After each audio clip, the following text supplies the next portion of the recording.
Hi, my name is Carl Azus, and my game is objective explanations of world news. Thank you for taking 10 minutes to watch today.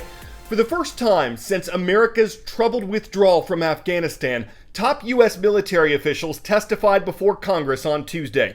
A big reason why this is so significant is that lawmakers from both major political parties have criticized the Biden administration for how the withdrawal was carried out.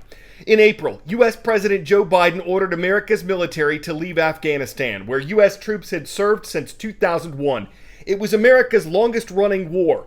The White House said unstable conditions in Afghanistan could have kept American troops there indefinitely, and the president said in terms of money and manpower, it no longer made sense.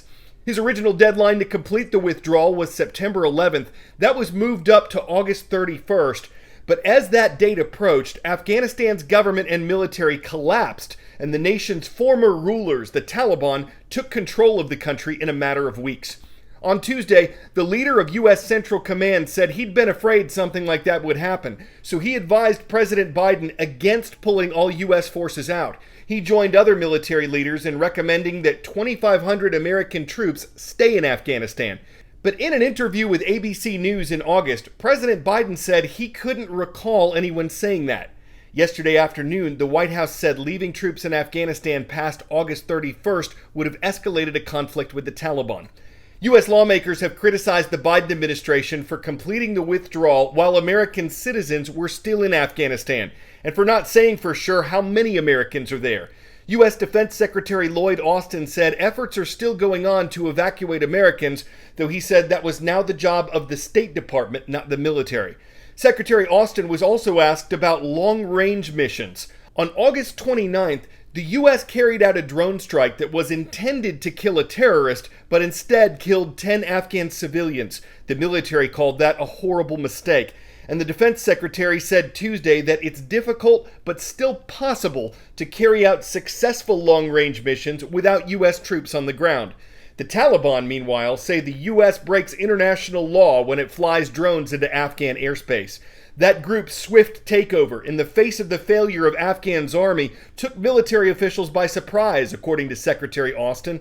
What does it mean for Afghanistan? So we're now inside the green zone. This is the area where all diplomats, international organizations were based, and it's so eerie driving through. It's now completely empty except for Taliban guards. So just up here, these are the gates to the U.S. Embassy here in Kabul, and the Taliban guards are telling us that nobody has been in here since the U.S. left this embassy just days after the Taliban took power. So you can see through here, this appears to be sort of the first layer of security to get into the embassy, and now it's just completely abandoned. So essentially, as you saw there, that green zone has basically been completely abandoned, and that's part of the reason it's difficult for the U.S. to go about evacuating the roughly 100 Americans who remain on the ground, because there is no embassy, there is no American footprint here. I will say on the streets of Kabul, things feel a little bit calmer. You do see women on the streets, you see fewer Taliban on the streets, but make no mistake, there are some very troubling signs that the Taliban have not changed their true colors.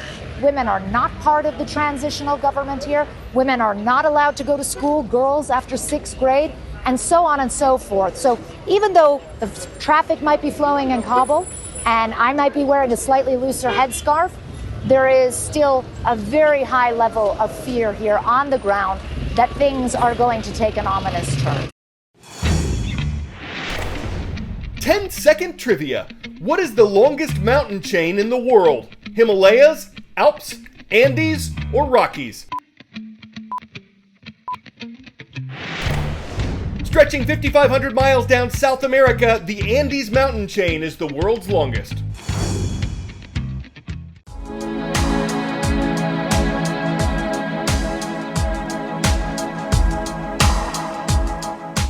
When we think of palms, I'm sure most people think of beaches. Wax palms like cooler environments. They've developed and evolved tightly with mountain evolution. So in part, we owe having wax palms to the evolution of the northern Andes mountain chains.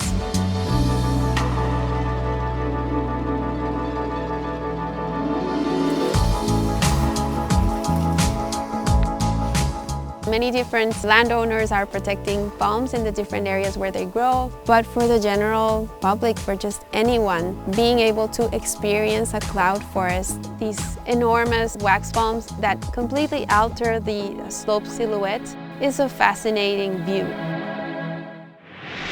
Out in the Atlantic, Hurricane Sam is thundering over the sea. It's currently a powerful Category 4 storm. Officials aren't sure where Sam's gonna go. They don't think it'll threaten the continental United States, but the island of Bermuda could be in its path. Though storms can form outside of hurricane season, it officially runs through November 30th. This year has been an active one with 19 named storms so far, but it hasn't been as active as last year's record-breaking season. Understanding hurricanes, predicting how they'll strengthen and where they'll turn is an ongoing challenge for scientists, but new tools are constantly being developed, including the drone sailboats you're about to see. Getting data from them reportedly costs $2,500 per drone per day, but that could still be cheaper than a plane or a boat with a human crew. This storm in no way will be weakening. Time is not on our side. Hurricane Ida grew from a Category 1 to a Category 4 hurricane in less than a day. This effect, known as rapid intensification, leaves emergency planners little time to react. Your window of time is closing. To help make better forecasts, the company Saildrone believes its autonomous research vessels are up to the challenge of finding out what conditions cause storms to intensify so quickly. We're going to try and sail into the eye of a hurricane where no one's ever managed to get before. Traditionally, scientists capture hurricane data by flying planes directly through them, dropping probes into the sky along the way.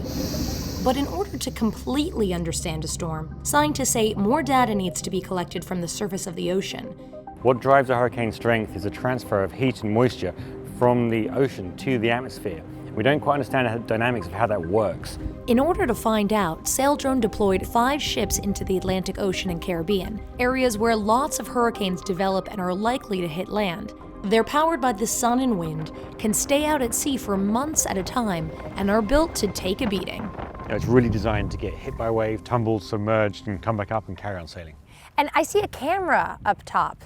For this hurricane mission, it's key to understand the spray, the foam on the water. So we're hoping that we can see with the camera what the water looks like.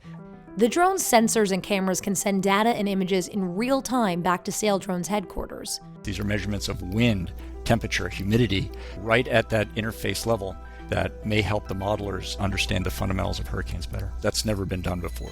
And more accurate models could allow emergency planners to give better direction to residents back on land. We're hoping to get really precise measurements, which really drives our intelligence to be able to predict the future strength of hurricanes, and then enable people to make preparations or move out of the way with ample time. Rachel Crane, CNN.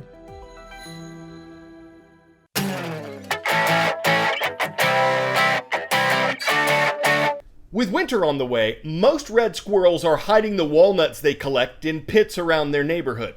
One squirrel, however, is storing his collection in a Chevy Avalanche. It belongs to a man named Bill Fisher who lives in North Dakota. In just a few days, Bill removed 42 gallons of black walnuts from the truck, and there are some he can hear but cannot remove. Bill says the squirrel was planning to do some car camping over the winter.